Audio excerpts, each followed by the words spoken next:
महाविकास आघाडीची तातडीची बैठक आज मातोश्री या उद्धव ठाकरेंच्या निवासस्थानी होणार आहे। शिवसेना पक्षप्रमुख उद्धव ठाकरे यांच्यासह राष्ट्रवादी काँग्रेसचे अध्यक्ष शरद पवार, काँग्रेसचे प्रदेश अध्यक्ष नाना पटोले, शिवसेना नेते खासदार संजय राऊत असे महत्त्वाचे नेते बैठकीला उपस्थित असणार आहेत। गेल्या काही दिवसांमध्ये राज्यात घडलेल्या काही गंभीर घटना, राजकीय आणि सामाजिक घडामोडी यावर या बैठकीमध्ये चर्चा केली जाणार आहे आणि महाविकास आघाडीची पुढची रणनीती आणि दिशा या बैठकीमध्ये आज ठरवली जाणार आहे। तर या बैठकीमध्ये नेमके कोणते महत्त्वाचे मुद्दे असणार आहेत एकदा आपण पाहूया।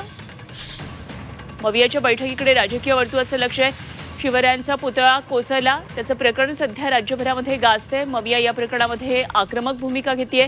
तर बदलापूर अत्याचार प्रकरण आहे त्या संदर्भात मूक आंदोलन करण्यात आली, यावर मंथन होईल। महिला आणि बाल अत्याचाराच्या वाढत्या घटना या मुद्द्यांवर सुद्धा चर्चा होईल। तर पुण्यामध्ये गुंडांचा पोलीस अधिकाऱ्यांवर कोयत्यानं हल्ला झाल्याची घटना घडली।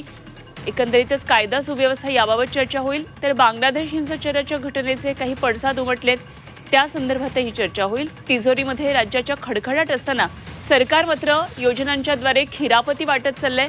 पुढची रणनीती त्यामुळे अशा महत्त्वाच्या मुद्द्यांवरून या बैठकीमध्ये ठरणार आहे।